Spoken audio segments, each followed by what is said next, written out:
सबसे पहले मैं आप सभी लोगों से तहे दिल से माफी मांगना चाहूंगा कि हमने बहुत दिनों तक कोई भी वीडियो नहीं डाली। एक्चुअली क्या था, मेरे खुद के एग्जाम चल रहे थे तो मैं उसी में बिजी था। तो क्या है, I welcome you all to my YouTube channel academy of faith. मैं आप सभी का एक बार फिर से अपने चैनल एकेडमी ऑफ फेथ में स्वागत करता हूँ। और हम क्या पढ़ रहे थे, हम बिजनेस स्टडीज पढ़ रहे थे। पहले 2 चैप्टर हमारे कवर हो गए थे और अब हम तीसरे चैप्टर की तरफ मूव ऑन करने वाले हैं, जो कि आज से शुरू हो जाएगा। और हमारे चैप्टर का नाम क्या है आपको देख के पता चल रहा होगा, बिजनेस इन्वायरमेंट। क्या नाम है? Business environment. ठीक है, तो चैप्टर के नाम से आपको पता चल रहा होगा ऐसी चीजें जो हमारे बिजनेस को इफेक्ट करती हैं, ऐसी चीजें जो हमारे बिजनेस को इफेक्ट करती हैं उसको हम बिजनेस इन्वायरमेंट बोलते हैं। ठीक है, ऐसे कोई भी फैक्टर्स, ऐसी कोई भी चीज जो हमारे बिजनेस को इफेक्ट करती है उसको हम बोलते हैं बिजनेस इन्वायरमेंट।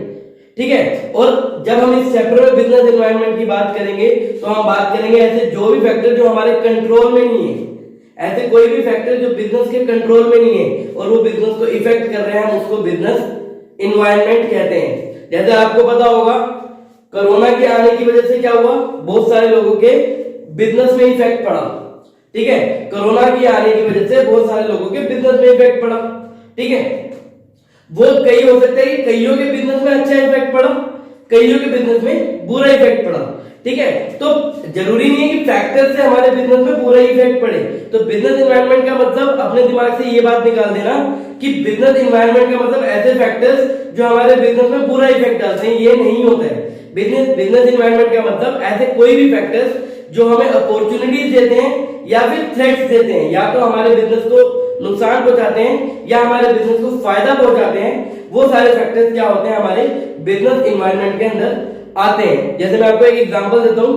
आज से अगर आप देहरादून के अंदर रहने वाले हैं, देहरादून के लोकल बंदे हैं, तो आपको पता होगा आज से 1-1.5 साल पहले क्या हुआ था, गवर्नमेंट की न्यू ट्रैफिक रूल्स पॉलिसी आई थी। गवर्नमेंट की न्यू ट्रैफिक रूल्स की पॉलिसी आई थी जिसमें देहरादून में डबल हेलमेट को कंपलसरी कर दिया गया था। ठीक है, डबल हेलमेट को कंपलसरी कर दिया गया था देहरादून में।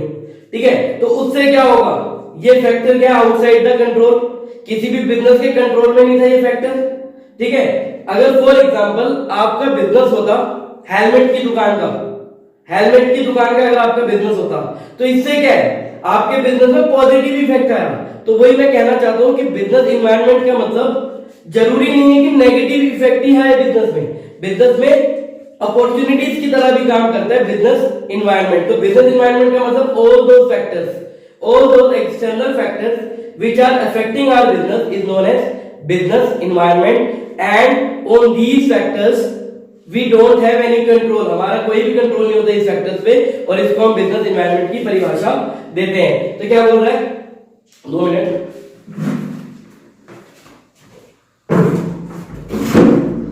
देखो क्या बोल रहा है, business environment means the sum total of those factors which influence the business and over which the business has no control। वो बोल रहा है बिजनेस एनवायरनमेंट वो वाले फैक्टर्स होते हैं जो हमारे बिजनेस को क्या करते हैं, इन्फ्लुएंस करते हैं, मतलब हमारे बिजनेस पे प्रभाव डालते हैं। ठीक है, and over which the business has no control, और उसके ऊपर हमारा कोई कंट्रोल नहीं होता, हम उसको कंट्रोल नहीं कर सकते। जैसे गवर्नमेंट ने पॉलिसी निकाली थी, गवर्नमेंट ने न्यू रूल्स निकाले थे कि डबल हेलमेट होना चाहिए, इसको हम कंट्रोल कर सकते हैं क्या, नहीं कर सकते। तो यही बोल रहा है, it has both threats and opportunities for the business. हो सकता है कि जो पॉलिसीज हैं गवर्नमेंट की, ये फैक्टर्स हैं गवर्नमेंट के, ये कोई भी अदर फैक्टर्स हैं, हमारे बिजनेस में अपॉर्चुनिटीज की तरह काम करें या फिर थ्रेट्स की तरह काम करें। हो सकता है ना ऐसा, जैसे मैंने तुम्हें अपॉर्चुनिटीज का एग्जांपल तो दे ही दिया, हमारे बिजनेस के लिए अपॉर्चुनिटी आ गई। अगर हमारा हेलमेट का बिजनेस है, थ्रेट्स क्या, कोरोना वायरस है यार, कोरोना वायरस हमारे, अगर फॉर एग्जांपल कोरोना वायरस आया, हमारे हाथ में था ये, कोई हमारे हाथ में नहीं था, तो ये फैक्टर हमारे बिजनेस को कंट्रोल करता है, और इससे क्या हुआ, हमारे बिजनेस में थ्रेट्स आए। ठीक है, उसके बाद the study of business environment enables the managers to identify threats and opportunities। और बिजनेस एनवायरनमेंट की स्टडी करना बहुत जरूरी है, हमें पता होना चाहिए कि आने वाले समय पे क्या हो सकता है, और हम अगर अच्छे मैनेजर हैं तो हम पहले से ही क्या करेंगे, उसकी स्टडी करेंगे और आने वाले समय पे अपने बिजनेस को फ्लेक्सिबल बनाएंगे। ठीक है, क्योंकि क्यों? क्योंकि बिजनेस इन्वायरमेंट क्या है, फ्लेक्सिबल है, कभी भी चेंजेस आ सकते हैं, तो हमें भी अपने आप को ऐसा बनाना पड़ेगा। अगर इन फ्यूचर में चेंजेस आते हैं तो हमारा बिजनेस ऐसा होना चाहिए कि हम अपने आप को उसके अकॉर्डिंग ढाल सके। We can change according to the situation, ठीक है, जिसको हम बोलते हैं डायनामिक होना चाहिए हमें। बिजनेस हमने पढ़ा था, बिजनेस से जब मैनेजमेंट की बात करी तो हमने बोला था मैनेजर्स को क्या होना चाहिए, डायनामिक होना चाहिए, ठीक है। वैसे ही बिजनेस इन्वायरमेंट डायनामिक होता है तो मैनेजर्स को भी डायनामिक होना चाहिए ताकि वो आइडेंटिफाई कर सके थ्रेट्स को एंड अपॉर्चुनिटीज को। तो सिंपल भाषा में क्या बोलेंगे, बिजनेस इन्वायरमेंट का मतलब ऐसे कोई भी फैक्टर्स एक्स वाई जेड, कोई भी फैक्टर्स जो हमारे बिजनेस को इफेक्ट करेंगे उसको हम बिजनेस इन्वायरमेंट कहते हैं। ये फैक्टर्स पॉजिटिव भी हो सकते हैं, ये फैक्टर्स नेगेटिव भी हो सकते हैं, मतलब इन फैक्टर्स की वजह से हम अपॉर्चुनिटीज भी देख सकते हैं और इन फैक्टर्स की वजह से हम थ्रेट्स को भी अनुभव कर सकते हैं। ये सारे फैक्टर्स को हम बिजनेस इन्वायरमेंट कहते हैं, ठीक है। अब क्या बोल रहे हैं बिजनेस इन्वायरमेंट की कैरेक्टरिस्टिक्स, पहला बोल रहे हैं totality of external forces. Totality of external forces बहुत सिंपल है, बोल रहा है कि जो बिजनेस इन्वायरमेंट होता है वो एक्सटर्नल फोर्सेस का टोटल होता है, मतलब ऐसे फैक्टर्स, एक्सटर्नल फैक्टर्स भी बोल सकते हैं, ऐसे फैक्टर्स जिसके ऊपर फर्म का कोई कंट्रोल नहीं होता, जिसके ऊपर बिजनेस का कोई कंट्रोल नहीं होता, ठीक है। टोटलिटी ऑफ एक्सटर्नल फोर्सेस मतलब ये ऐसे फैक्टर्स होते हैं बिजनेस एनवायरनमेंट जिसके ऊपर बिजनेस का कोई कंट्रोल नहीं होता, हम इसको कंट्रोल नहीं कर सकते। हम कोरोना वायरस को होने से रोक सकते थे? नहीं रोक सकते थे। हम किसी गवर्नमेंट की पॉलिसी को रोक सकते थे? नहीं रोक सकते थे। अगर कोई हमारी एक दुकान है और उसके साथ एक कॉम्पिटिटर आके दुकान खोल लेता है, हम उसे रोक सकते हैं? नहीं रोक सकते। तो ये ऐसे फैक्टर्स होते हैं जिसपे हमारा कोई भी कंट्रोल नहीं होता, ठीक है। दूसरा बोल रहा है स्पेसिफिक एंड जनरल फोर्सेस, ठीक है। ये बात तो सुनना, स्पेसिफिक एंड जनरल फोर्सेस बोल रहे हैं दो तरीके के फैक्टर्स होते हैं, एक स्पेसिफिक फैक्टर्स और एक जनरल फैक्टर्स। एक स्पेसिफिक फैक्टर्स और एक जनरल फैक्टर्स। वो बोल रहा है स्पेसिफिक फैक्टर्स कौन से होते हैं जो बिजनेस को इफेक्ट करते हैं, जनरल फैक्टर्स कौन से होते हैं जो बिजनेस को इफेक्ट कर रहे हैं। तो वो बोल रहा है स्पेसिफिक फैक्टर्स वो फैक्टर्स होते हैं जो स्पेसिफिकली किसी एक बिजनेस को इफेक्ट करते हैं, किसी एक बिजनेस को इफेक्ट करते हैं, ठीक है। और जनरल फैक्टर्स क्या करते हैं, वो पूरी इंडस्ट्री को इफेक्ट करते हैं, इंडस्ट्री को इफेक्ट करते हैं। फॉर एग्जांपल मैं सिंपल सा एग्जांपल दे दूं, मेरी एक दुकान है, किसकी, मेरी एक पान मसाला की दुकान है, ठीक है। मैं पान की छपरी लगाता हूं छोटी सी कोने पे, मेरी एक पान की दुकान है, ठीक है। अभी तक पूरे मोहल्ले में मेरी अकेले की दुकान थी, पान की दुकान, ठीक है। पूरी गली में मेरी अकेले की दुकान थी, ठीक है। पूरे देहरादून में मेरी अकेले की पान की दुकान, पूरे प्रेमनगर में, प्रेमनगर एरिया में रहता हूं, अगर पूरे प्रेमनगर में मेरी एक पान मसाला की दुकान थी, ठीक है। मेरा नाम है करण। अब यहीं पे किसी और एक और बंदे ने, अभी तक मेरा बिजनेस अच्छा चल रहा है क्योंकि मेरी दुकान है, ठीक है। अभी तक क्या हुआ, सिर्फ मैं ही था। अब यहाँ पे एक बंदे ने मेरे साथ में एक और दुकान खोली पान मसाला की, ठीक है। फॉर एग्जांपल इसका नाम है अर्जुन, ठीक है। अगर इसका नाम है करण, इसकी पान मसाला की दुकान है, अभी तक अकेला था, एकदम से एक कॉम्पिटिटर आ गया, तो ये क्या फैक्टर है, ये सिर्फ मेरे बिजनेस को इफेक्ट कर रहा है। ये कॉम्पिटिटर के आ जाने से सिर्फ मेरा बिजनेस इफेक्ट कर रहा है, इंडस्ट्री को कोई फर्क नहीं पड़ रहा। सारे पान मसाले वालों को फर्क पड़ रहा है, जो देहरादून में पान की दुकान होगी उसको फर्क पड़ रहा होगा, या दिल्ली में जो पान की दुकान होगी उसको फर्क पड़ रहा होगा, नहीं पड़ रहा होगा।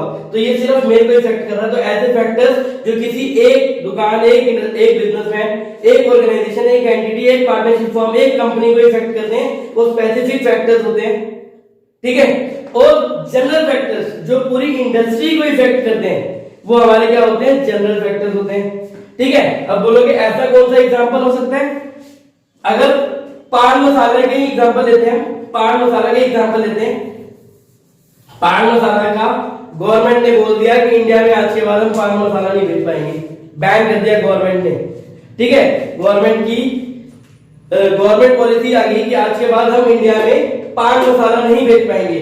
तो ये क्या हुआ, ये हो गया जनरल फोर्सेस, क्या जनरल फैक्टर्स। जनरल फैक्टर क्या, ये पूरी इंडस्ट्री को, जितने भी लोग पान मसाला बेचते हैं सबको इफेक्ट करेगा, जितने भी लोग पान मसाला बेचते हैं ये सबको इफेक्ट करेगा। तो ऐसे फैक्टर्स उसे हम जनरल फोर्सेस बोलते हैं। तो ये बोल रहा है, ऐसे फैक्टर्स होते हैं जिसको हम कंट्रोल नहीं कर सकते, ऐसे फैक्टर स्पेसिफिक भी हो सकते हैं जो किसी एक दुकान पे फर्क डाले, या फिर जनरल भी हो सकते हैं जो पूरी इंडस्ट्री को फर्क डाले। समझ आ गया होगा यहां तक। तीसरा बोल रहा है इंटर रिलेटेडनेस। इंटर रिलेटेडनेस, तो ये बोल रहा है कि बहुत सारे ऐसे फैक्टर होते हैं जो आपस में रिलेट करते हैं। बहुत सारे ऐसे फैक्टर होते हैं जो आपस में रिलेट करते हैं। जैसे मैंने पान मसाला का एग्जांपल दिया, अगर हम एक एग्जांपल लेके चलते हैं, अगर हम पहले हमारे देश में कांग्रेस थी, आज की डेट में क्या चल रही है, बीजेपी सरकार। ऐसा हो सकता है ना कांग्रेस जिस चीज को सपोर्ट करती थी बीजेपी उस चीज को ना सपोर्ट करे, ठीक है। कांग्रेस जिस चीज को सपोर्ट करती थी बिजनेस उस चीज को ना, बीजेपी उस चीज को ना सपोर्ट करे, ठीक है। तो ये क्या है, ये दो फैक्टर्स आ गए। एक गवर्नमेंट ने क्या बोला, गवर्नमेंट ने टैक्स रेट बढ़ा दिया। जैसे बीजेपी आई, बीजेपी ने टैक्स रेट बढ़ा दिया, टैक्स रेट को इंक्रीज कर दिया, तो इससे सब पे इफेक्ट पड़ेगा, सारे लोगों पे इफेक्ट पड़ेगा टैक्स रेट इंक्रीज करना। आगे हम पढ़ेंगे, ये हमारा होता है लीगल फैक्टर। लीगल फैक्टर जो हमारे बिजनेस पे इफेक्ट डालते हैं, ठीक है। लीगल फैक्टर तो है ही, साथ साथ ये हमारा पॉलिटिकल फैक्टर भी है, पॉलिटिकल फैक्टर भी है। तो बोल रहा है बहुत सारे फैक्टर्स ऐसे होते हैं जो इंटर रिलेटेड होते हैं, आपस में कनेक्टेड होते हैं, ठीक है। तो जैसे मैंने एग्जांपल दिया, टैक्स रेट को बढ़ाना लीगल फैक्टर है, हर किसी फर्म को टैक्स देना पड़ेगा, लीगल है, उनके ऊपर कंपलसरी है, ठीक है। और ये कब चेंज हुआ, जब कांग्रेस से बीजेपी आई, ठीक है। तो ये हमारा क्या पॉलिटिकल फैक्टर भी है, तो ये लीगल फैक्टर भी है, पॉलिटिकल फैक्टर भी है, आपस में इंटर रिलेट करते हैं। तो दो फैक्टर आपस में इंटर रिलेट कर सकते हैं जो हमारे बिजनेस को इफेक्ट करते हैं। थर्ड बता रहा है business environment is dynamic in nature. Obviously dynamic का मतलब क्या होता है, who can change according to the situation. वो बोल रहे हैं बिजनेस एनवायरनमेंट डायनामिक होता है नेचर में, तो ऑब्वियसली तुम्हें पता कोई है कि क्या सिचुएशन आने वाली है, चेंज हो सकता है ना, कौन से फैक्टर्स हमारे बिजनेस पे इफेक्ट कर सकते हैं, चेंज हो सकता है, तो ये डायनामिक इन नेचर होता है, ठीक है। और आखिरी में बोल रहा है अनसर्टेन, और बिजनेस एनवायरनमेंट सर्टेन नहीं होता। सर्टेन का मतलब आप सर्टेनिटी से नहीं बता सकते कि आने वाले समय पे हमारे बिजनेस में क्या होने वाला है, आप इसको क्या नहीं कर सकते, प्रिडिक्ट नहीं कर सकते। आप एस्टिमेट कर सकते हो, लेकिन प्रिडिक्शन आप एस्टिमेट नहीं कर सकते कि आने वाले समय में क्या होने वाला है। तो ये क्या होता है, हमारे बिजनेस एनवायरनमेंट अनसर्टेन भी होते हैं। तो अभी तक मैंने बेसिक बताया कि बिजनेस एनवायरनमेंट क्या होते हैं और उसके कुछ कैरेक्टरिस्टिक्स बताए, ठीक है। तो अगर आप लोगों को कुछ समझ नहीं आया तो आप मेरे कमेंट बॉक्स में पूछ सकते हैं, और अगर पुराने लेक्चर्स नहीं देखे हैं आपने तो आप पुराने लेक्चर्स देख सकते हैं। मैंने 2 चैप्टर्स पढ़ाए हैं, उसकी अलग अलग सीरीज बना रखी है, प्लेलिस्ट में पूरा डाल दिया है, ठीक है। तो आपको कैसा लगा मेरा लेक्चर, आप मेरे को कमेंट करके बताएं। आपको कौन सा टॉपिक पढ़ना है आप मेरे को कमेंट करके बताएं। 11th 12th का कोई भी टॉपिक अगर आपको पढ़ना है तो आप मेरे से पूछ सकते हैं, ठीक है। तो अगर आपको मेरा लेक्चर पसंद आया तो लाइक करें, सब्सक्राइब करें, और ज्यादा से ज्यादा शेयर करें उन बच्चों के लिए जिनके पास फीस नहीं है, स्कूल ट्यूशन जिनके पास फीस नहीं है ट्यूशन जाने के लिए, तो आप उन बच्चों के साथ शेयर कर सकते हैं, और वो फ्री पे कुछ लेक्चर्स तो देख ही सकते हैं, ठीक है। अगर नहीं भी हो पाया पूरा कोर्स, लेकिन कुछ चैप्टर तो पढ़ ही सकते हैं। जो बच्चे ट्यूशन नहीं जा रहे हैं उनके लिए बहुत फायदे की बात है, आप उनको ये रिकमेंड कर सकते हैं। तो थैंक यू वेरी मच, मिलेंगे कल नए लेक्चर के साथ। आज के लिए